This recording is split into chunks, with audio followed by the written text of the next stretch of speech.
बिस्मिल्लाहिर्रहमानिर्रहीम। Dear viewers, welcome to my YouTube channel English studies with Mohsin Munir. तो students, आज हम एक बहुत इम्पोर्टेंट नावल जो है वो डिस्कस करने जा रहे हैं, हार्ट ऑफ डार्कनेस। उसके करैक्टर्स और उसकी शॉर्ट सी लेकिन कॉम्प्रिहेंसिव सी समरी। तो पहले आए उसके करैक्टर्स को हम देखते हैं। तो इस नावल का जो मेन करैक्टर है वो स्टूडेंट्स है मार्लो। मार्लो जो है ये कैप्टन है उस बोट का जिसका नाम है नेल। सेंड टू कोंगो, इसको कोंगो भेजा जाता है बाय द आइवरी कंपनी, यानी कि बेल्जियम की आइवरी ट्रेडिंग कंपनी है, वो इसको भेजती है कोंगो। कोंगो बेसिकली अफ्रीका का एक मुल्क है, रिपब्लिक ऑफ कोंगो। पहले उस वक्त अनएक्सप्लोर्ड हुआ करता था। उसके बाद इसका दूसरा अहम तरीन करैक्टर जो है ये वाइट मैन है, गोरा है, कर्ट्स। चीफ एजेंट है of the Ivory company at the inner station of Congo. और ये कंपनी के वहाँ कोंगो में 3 स्टेशन जो है ना वो बनाए गए हैं, ठीक है। तो उसका ये चीफ एजेंट है। सबसे ज़्यादा आइवरी इकट्ठी करने का, हाथी का दांत इकट्ठे करने का टास्क इसके पास होता है। उसके बाद है मैनेजर, ये भी एक करप्ट इंचार्ज है आइवरी कंपनी का और ये सेंट्रल स्टेशन पर होता है। उसके बाद एक चीफ अकाउंटेंट है, अनीटली ड्रेस्ड बट केयरलेस, लेकिन जालिम एम्प्लॉई है of the company at the outer station. तो ये चीफ अकाउंटेंट जो है ये आउटर स्टेशन पे होता है। उसके बाद एक ब्रिक मेकर का करैक्टर है, ईंटें बनाने वाला। ये भी एक बिल्कुल फजूल रहने वाला इंसान है। An idle and conspiring employ, जो कि साजिशें करता रहता है ऑफ द कंपनी के मतलब एट द सेंट्रल स्टेशन। ये भी सेंट्रल स्टेशन पर होता है। उसके बाद जो है हार्ली क्विन, ये एक करैक्टर है, ये एक यंग रशियन है। तो हार्ली क्विन जो है ये एक यंग रशियन आइवरी ट्रेडर है, ठीक है, जो कर्ट्स को सर्व करता है कोंगो में। एक अफ्रीकन वूमन है जो कर्ट्स की मिस्ट्रेस बताई जाती है कोंगो में। इसी तरह इंटेंडेड, ये कर्ट्स की फियांसी है, मंगेतर है, जो कि यूरोप में रहती है। पिलग्रिम्स, ये ग्रीडी यूरोपियन स्टाफ है, उनको कहा जाता है एट द सेंट्रल स्टेशन और ये पिलग्रिम्स की तरह लगते हैं। कैनिबल, आदमखोर, ये अफ्रीकन लोगों को ही कहा जाता है। हेल्म्समैन, एक अफ्रीकन है बोट पर, वो मरता है एक अटैक में जब कश्ती पे अटैक होता है। मार्लो की आंटी है जो कि मार्लो को जॉब हासिल करने में मदद देती है। इस तरह नरेटर है वो अनोनिमस है, नामालूम बंदा है। प्लेयर बोट जिसका नाम नेल है, जो रिवर टेम्स पे खड़ी है, वहाँ से अफ्रीका की तरफ मूव करती है। इस तरह director of companies, lawyer, accountant और फ्रेश लीवन, ये भी जो हैं इस नावल के जो कुछ माइनर करैक्टर्स हैं। अच्छा, तो स्टूडेंट्स अब हम इसकी बात करेंगे समरी की। हार्ट ऑफ डार्कनेस जो है जोसेफ कॉनरेड का लिखा हुआ नावल है, बल्कि ये नोवेला है। नोवेला जो है ये नावल से कम लेंथ का होता है, ठीक है, और इसको स्टोरी विद इन स्टोरी भी कहा जाता है, इसको फ्रेम टेल भी बोलते हैं। और ये नावल जो है ऑटोबायोग्राफिकल नावल है, यानी कि जोसेफ कॉनरेड के जो अपनी लाइफ के अपने पर्सनल एक्सपीरियंसेस है और इवेंट्स हैं जब वो कोंगो जाता है, सेंट्रल अफ्रीका में जाता है, उस पे बेस करता है। और यहाँ पे उसने उस कहानी को बयान करने के लिए एक फ़र्ज़ी किरदार जो है मार्लो मुतारिफ़ करवाया हुआ है, ठीक है।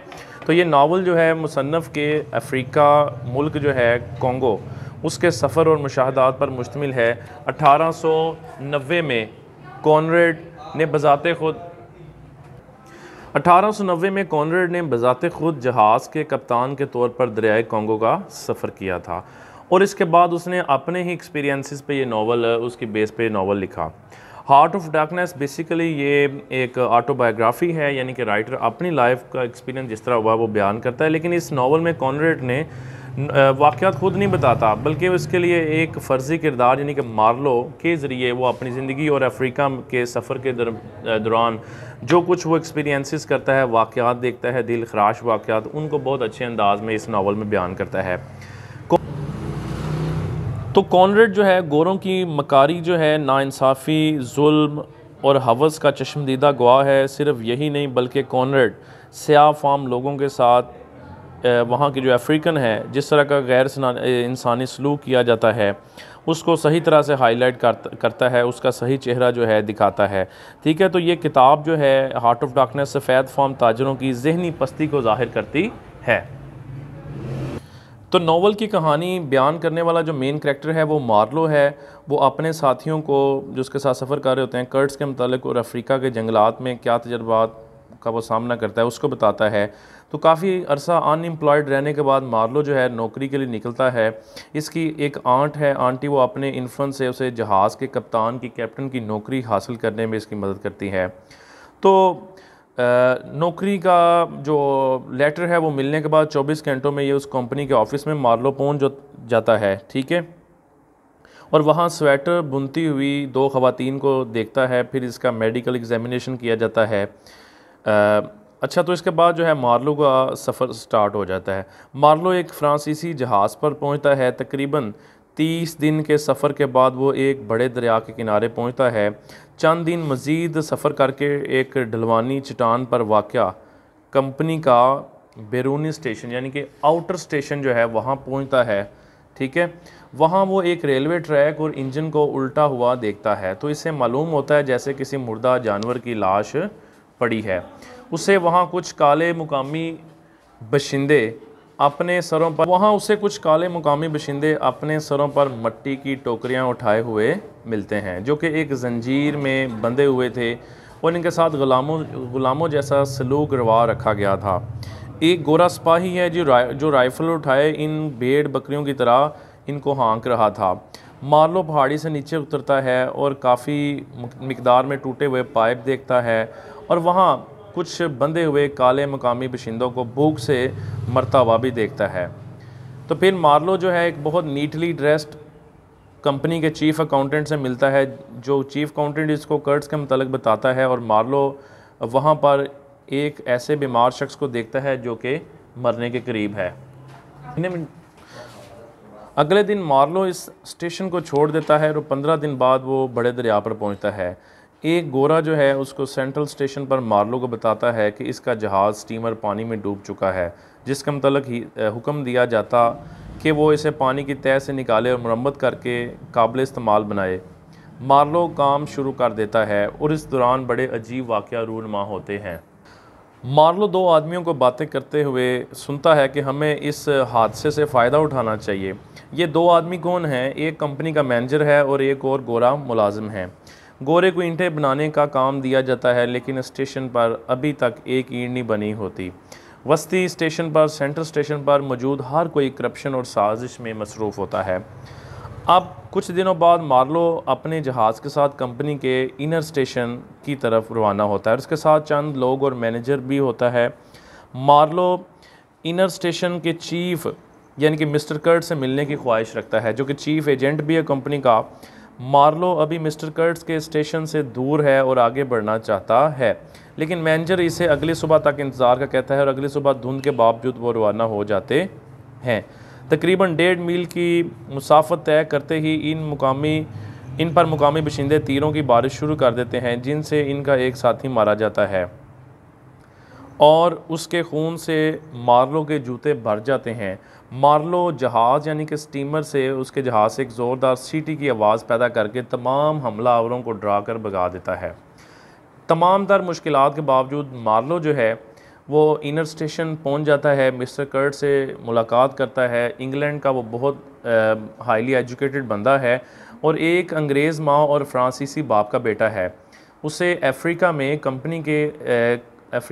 कंपनी के लिए हाथी के दांत जमा करने और अफ्रीका के मुकाम बशिंदों वहशियों के रस्म व रवाज के बारे में रिपोर्ट मुरतब करने के लिए भेजा गया था।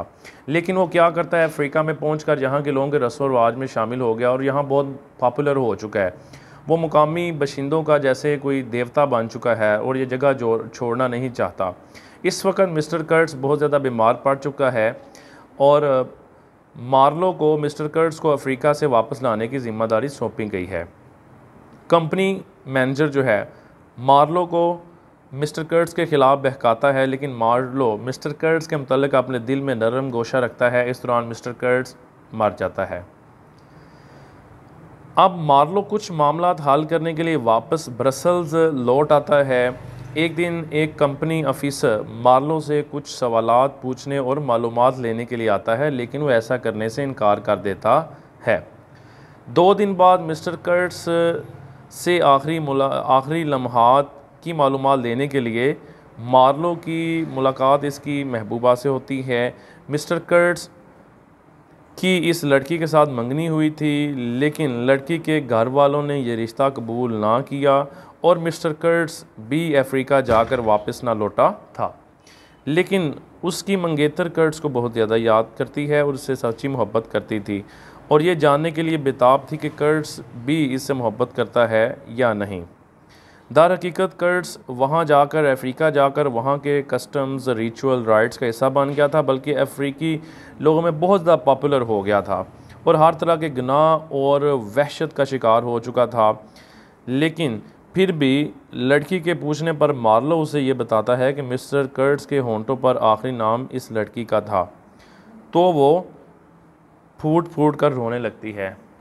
तो इसी तरह व्यूवर्स इस नावल की जो कहानी है उसका अख्ताम हो जाता है और बेसिकली ये जोसेफ कॉनरेड जो है ये दोनों तरह के आस्पेक्ट इसमें नज़र आते हैं। इनकी इंपीरियलिज़म जो है वेस्ट की उसको कंडेम भी करता है, किसी हद तक उसको सपोर्ट भी करता है। स्टूडेंट्स, अगर आपको ये समरी पसंद आई है, kindly subscribe my channel English study with Mohsin Munir. Please keep liking, watching, sharing my videos. फिर मिलेंगे नेक्स्ट। अल्लाह हाफिज़।